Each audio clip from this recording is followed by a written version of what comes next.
Bueno, mis queridos viajeros, una vez más por acá de paseo, hoy nos encontramos en Jardín, Antioquia y vamos a conocer la historia de este bello pueblo de la mano de Rosalía Peláez. ¿Quién fue esta señora? ¿Qué hizo por el pueblo? Vamos a enterarnos el día de hoy, pero vamos a dejar que sea ella misma la que nos cuente su historia. Mi nombre es Rosalía Peláez, nacida y criada en estas cuitas del Jardín. Nací el 28 de diciembre, el año, muchachos, ni se los digo para que no empiecen a sacarme en cuentas. Soy bisnieta de nada más ni nada menos que Indalecio Peláez Velázquez, colonizador y fundador de este pueblo del Jardín. Seré el día de hoy su guía y anfitriona en este recorrido, donde les compartiré y los llevaré a conocer sitios representativos y pertenecientes a estos tipos de historia que les quiero resaltar. Por lo cual les hablaré de la colonización de Antioquia, la colonización del suroeste, la historia del Jardín, de mi familia y de mi vida. Bienvenidos pues, muchachos, a mi pueblo. Vamos a comenzar con una resulta, muchachos, que en el año de 1860 llegó mi bisabuelo Indalecio Peláez, llegó a Jardín. Resulta que él emprendió un viaje muy ambicioso con unos hacheros de Jericó y de Andes, y algunos de sus hermanos se unieron a ese viaje tan inesperado pero muy llamativo que él tenía. Resulta que ellos llegaron al Jardín por el norte del Alto de las Flores. Allí más adelante vamos a ver una montaña donde en ese lugar queda el Alto de las Flores. Ellos llegaron y avistaron un lugar lleno de guayacanes, 7 cueros, y dijeron, él muy entusiasmado, dijo que habían llegado a un jardín. De ahí viene la versión más fuerte de la creación del municipio, del nombre del municipio de Jardín. Algunos de los que lo acompañaron dijeron que no, que ellos iban a devolver por mi inhóspito en ese territorio. Resulta que mi bisabuelo, que era más cerca que una mula, él decidió continuar. Y descendieron y llegaron a un valle rodeado de agua tipo laguna.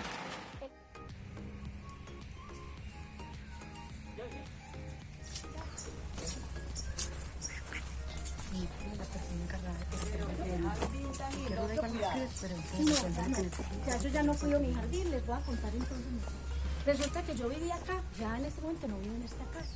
Yo vivía acá con mis 2 hijos, con Manuel Felipe el chiquito y con Luis Gerardo el mayor. Y con mi esposo Oscar, que desafortunadamente hace varios años falleció, pero fue un hombre muy especial porque fue un héroe de la patria. Él participó en la guerra en los 1000 días de Corea. Con el paso del tiempo, desafortunadamente, pues nuestra relación empezó a deteriorarse y nos separamos. Como pasa en los matrimonios, nos separamos.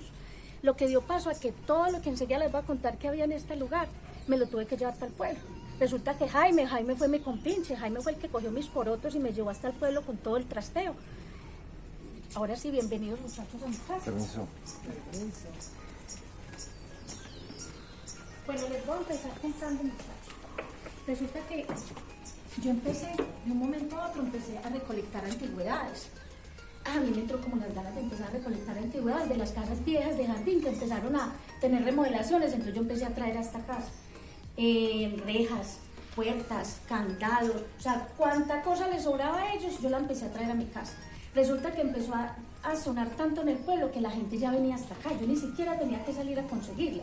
La gente misma me traía las cosas, me decía, Rosalía, mira lo que te traje que te puede servir, mira esto que te puede gustar, y empecé a acumular una cantidad de antigüedades.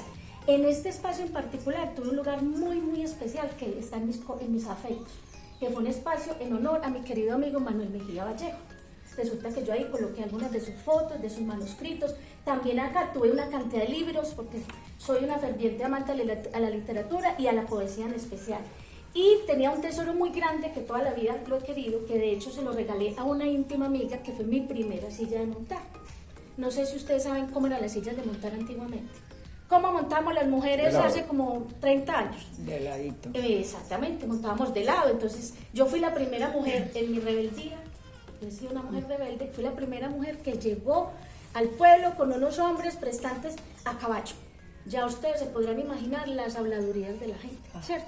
O sea, es un pueblo muy conservador y para el pueblo yo como que no encajaba por mi estilo de vida, ¿cierto? Vamos a seguir, les voy a mostrar por aquí otro sitio muy especial. Aquí en este espacio, mi esposo Oscar, él colocó algunos de sus recuerdos que trajo de la guerra de Corea en esta habitación. Fue muy especial porque, pequeñita, pero yo aquí hice como un pequeño altar. Yo aquí empecé a recopilar y tenía mis santos, tenía mis jamándulas, tenía mis veladoras. Aquí era donde yo venía a raticos, porque tampoco es que sea la más creyente, ¿sí? Pero venía aquí a raticos a hacerme mis oraciones. Entonces este lugar era como mi lugar, era mi oratorio de cierta forma, ¿sí? Aquí también tuvimos, mi esposo en algún momento también tuvo animales, tuvo caballos, vacas, bueno, tuvimos como una pequeña granja aquí en la casa. Y les voy a mostrar la habitación más importante para mí, que es la habitación principal.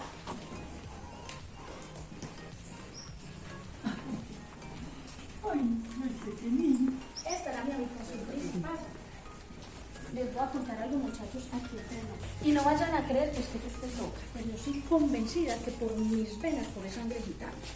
Resulta que en esta habitación era un ambiente gitano, esto se sentía como una carpa gitana. Yo empecé a recolectar collares, pañoletas, aretas, pulseras. Como ustedes pueden ver, yo soy una mujer muy colorida, entonces para mí todos los cachivaches coloridos que me encontraba, aquí los traía en esta habitación que era para mí tan especial, de nuestras propiedades. Y ya yo les dije a mis dos hijos, cuando yo me muera, cuando yo trascienda, me hacen el favor y me entierran al lado de mi marido, que yo quiero tener mis restos ahí. Entonces cada que paso yo por este lugar siempre me recuerdo de ese hombre maravilloso que Dios me regaló como esposo. Vamos a seguir mi camino. Este camino de la Herrera, resulta que mi bisabuelo entró por primera vez a este camino con unos hacheros. A punta de rulos muchachos abrieron este camino. En el primer mundo. En Antioquia solo existían los caminos reales, por donde transitaban unos vehículos bien particulares, de 4 patas y de 2 orejas. ¿Ustedes qué creen que qué vehículos eran esos? Los caballitos. Eran las mulas. Resulta que las mulas eran las que eran conducidas por esos hombres berracos.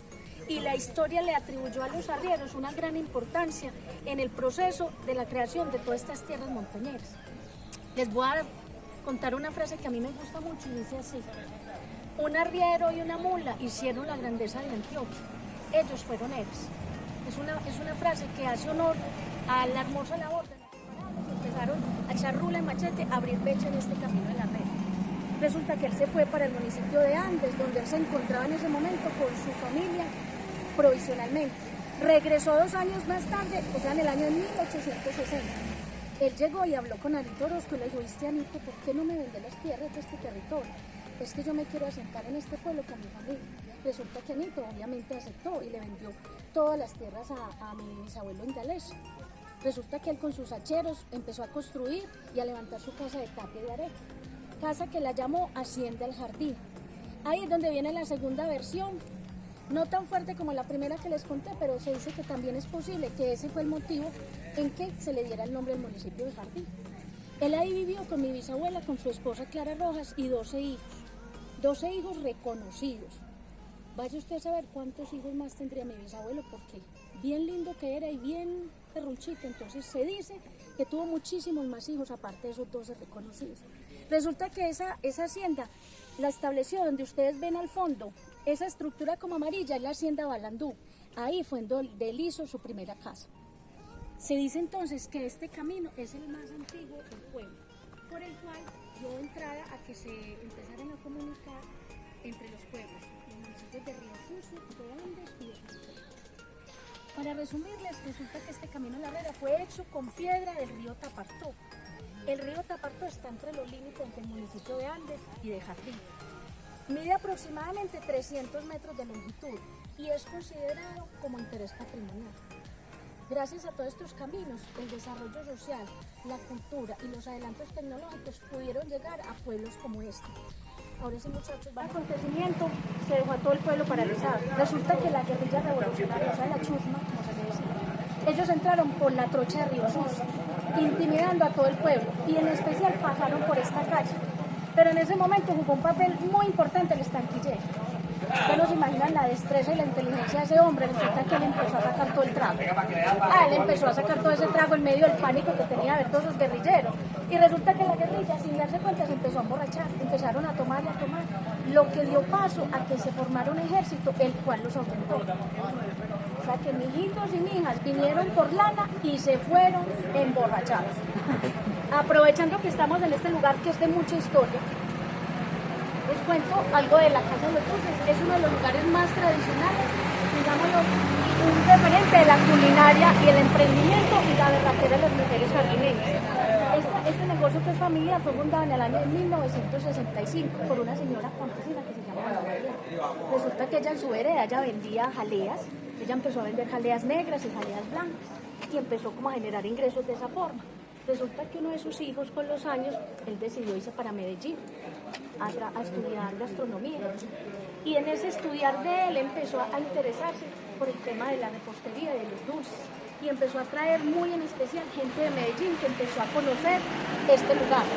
Y así poco a poco, durante muchos años de mucho trabajo familiar, porque es un negocio totalmente familiar, empezaron a salir adelante.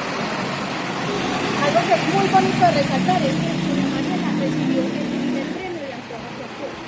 Porque ahí nos damos cuenta que la berraquera y el empuje de los jardineños da pie a este tipo de negocio. Entonces es un negocio típico, los invito cuando tengan tiempecito de venir a visitarlo, los dulces son deliciosos, son dulces artesanales, entonces es un motivo más para conocer a Jardín.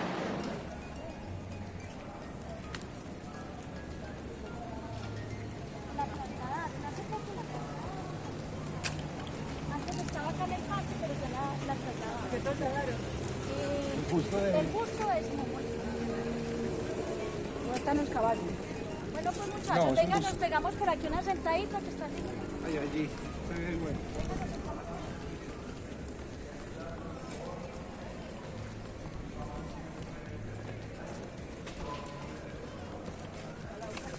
Espérenme un momentito, yo busco mis gafas, sin ella no todos mis afectos de Tomás Carrasquilla. Me dan un momentico, yo busco las gafas, por favor. Este es de mis poemas favoritos. Les cuento que yo soy una poeta empedernida, muchachos. Si encontrara las gafas sería tan bueno. No, por Dios, yo con las mías retumba el hacha.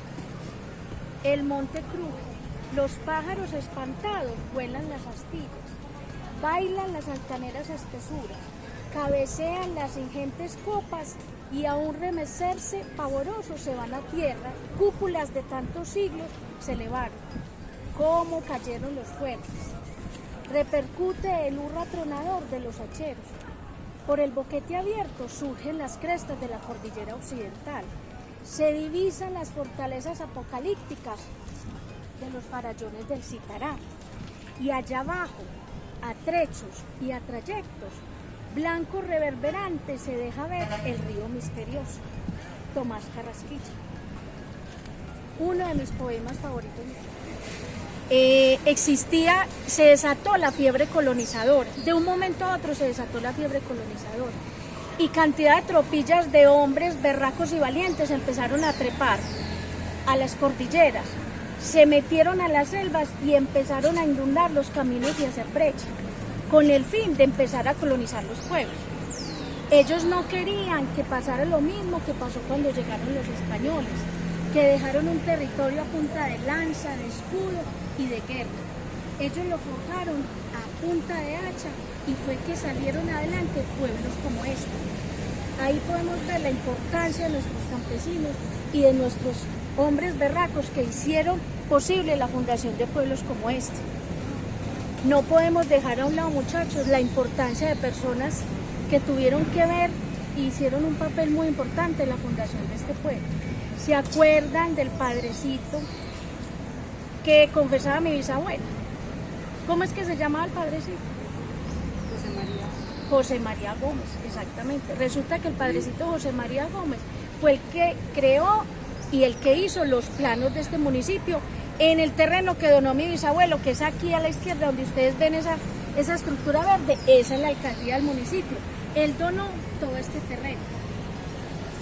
Les voy a contar un poquito la historia del padrecito, que es muy particular. Resulta que él no era ninguna cosa en dulce. ¿Cómo les parece que un día el padrecito estaba en una misa, en plena misa? Y él de un momento a otro se levantó en contra del gobierno de esa época, que era de Tomás Cipriano de Mosquera, y empezó a refutar sobre su gobierno y sobre sus políticas, cosa que ofendió demasiado al gobierno. Inmediatamente terminó la misa, lo cogieron preso y se lo llevaron para el calabozo. a él y a otras personas, otros feligreses que estaban de acuerdo con el pensamiento del padrecito. Resulta que a los días le llegó al padrecito al calabozo una carta, una notificación del gobierno, donde le decía que se tenía que retractar públicamente de todo lo que había dicho, si no quería que lo fusilaran. Resulta que ya varios de sus compañeros tristemente ya los habían fusilado. Entonces él inteligentemente dijo, no, yo tengo que crearme una estrategia, pero yo no me voy a dejar matar. Entonces resulta que él hizo su carta, pero con una segunda intención. Hizo la carta, la mandó nuevamente al gobierno y obviamente el gobierno lo dejó libre, pero resulta que inmediatamente lo dejaron libre, él cogió sus chiritos y arrancó la huida para el suroeste, a lo que el ejército de ese gobierno empezó a perseguirlo arduamente. Afortunadamente nunca lo encontraron, ¿cierto? Él llegó justamente al municipio de Andes, donde se quedó un tiempo escondido hasta luego llegar al municipio de Jardín. Retomando la labor del padrecito, resulta que él empezó a hacer los trazos del pueblo con cabullas, con las cuales empezó a hacer la medición. Y él empezó a utilizar un método urbano que se llama damero. Y empezó a construir de norte a sur las manzanas rectilíneas y las calles rectangulares. Así es donde podemos ver, no sé si en el transcurso del recorrido vamos a poder mirar que las calles son totalmente iguales por el tipo de trazado que utilizó el padre, la cual tuvo mucho que ver en la colonización y en la fundación de este pueblo. Perdón, ¿cuál es el Jardineros. Jardineros. O sea, nos dicen jardineros. Cuentan las abuelas que ellas se levantaban súper temprano, que ellas madrugaban muchísimo a prepararle los alimentos a los hombres berracos que empezaron a trabajar en la construcción de los sitios representativos del pueblo, ¿cierto? Había muchas mujeres que empezaron a traer piedras de la cantera con la fuerza de su fe. Ahí ustedes, muchachos, se pueden dar cuenta la importancia de la mujer y cabe anotar el ejemplo claro de ello, mi bisabuela Clara Rojas. Resulta que ella fue la fundadora del Museo Clara Rojas, el cual en este momento se encuentra en restauración, que el que vemos aquí al costado izquierdo. Ese es el museo de mi bisabuela.